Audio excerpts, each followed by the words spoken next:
दोस्तों, जियो financial service limited की बात करें तो कंपनी ने अपना क्वार्टर टू का रिजल्ट डिक्लेयर कर दिया। रिजल्ट इस बार आशा के अनुरूप ही है। कंपनी का रिवेन्यू प्रॉफिट बढ़ा है। उतनी बढ़िया अपेक्षा नहीं कर सकते क्योंकि शुरुआती दौर में है कंपनी का बिजनेस।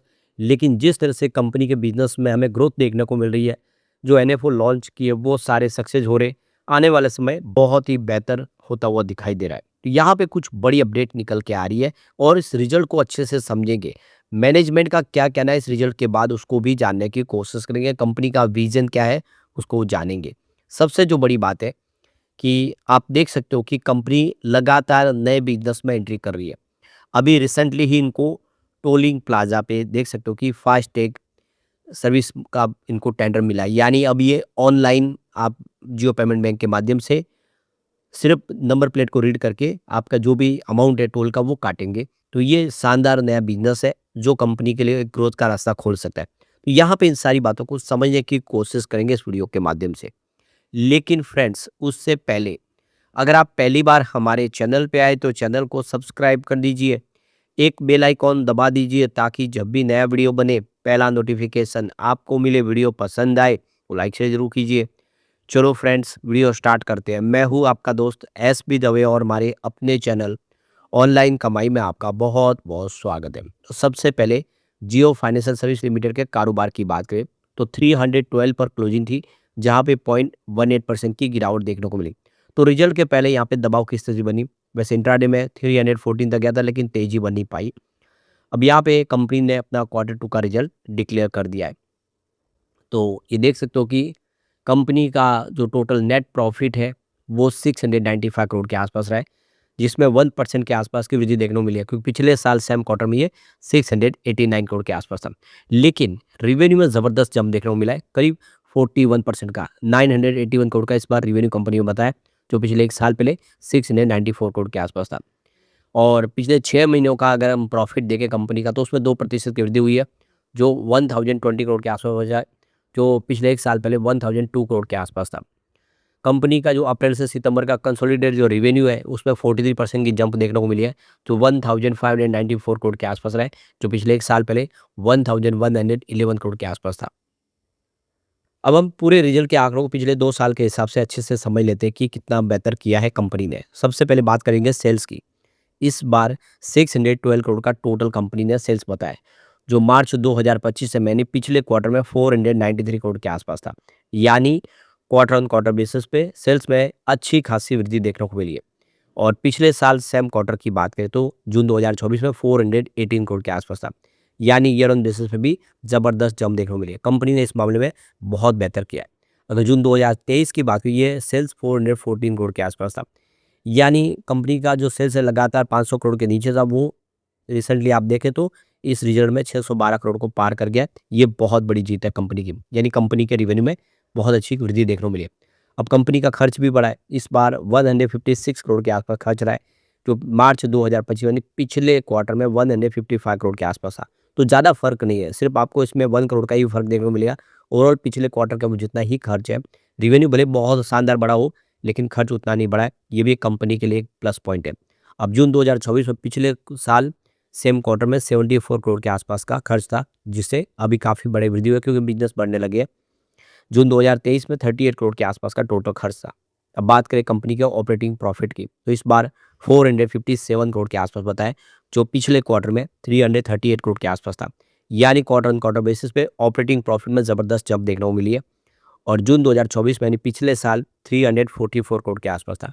यानी ऑपरेटिंग प्रॉफिट बढ़ा है, चाहे आप क्वार्टर ऑन क्वार्टर बेसिस पे देख ले या ईयर ऑन बेसिस पे देख ले। तो अब बात करें जून 2023 की तो यह 376 करोड़ के आसपास था।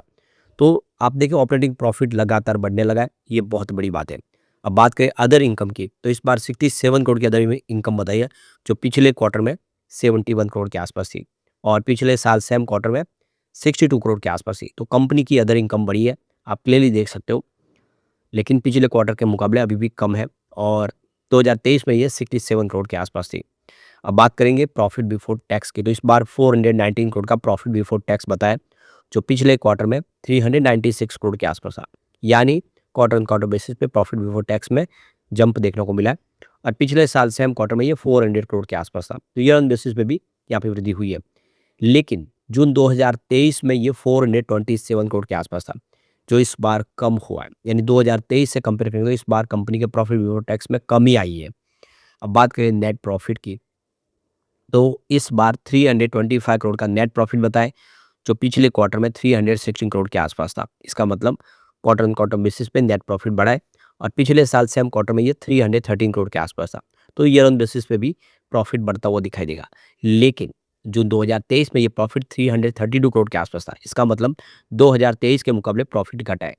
बात कर ले ईपीएस की, तो इस बार 0.51 रुपीज़ के आसपास ईपीएस रहा है, जो पिछले क्वार्टर में 0.50 रुपीज़ के आसपास था, जबकि पिछले साल सेम क्वार्टर में 0.49 रुपीज़ के आसपास था।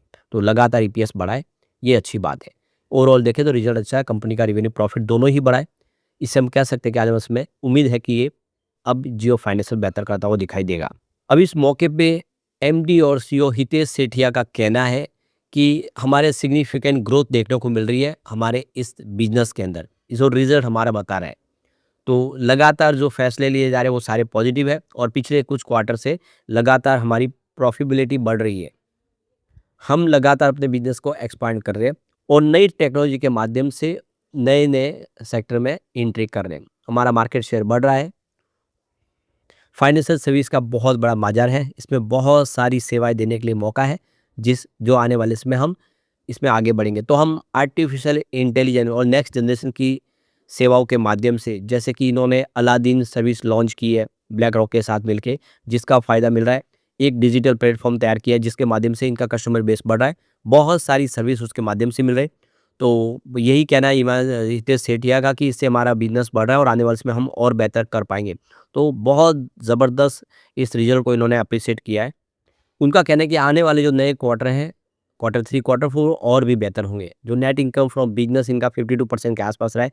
कंसोलिडेटेड नेट टोटल इनकम अगर आप देखें एक्स डिविडेंड 14% के आसपास है Q2 के दरमियान, जो बहुत बड़ी बात है।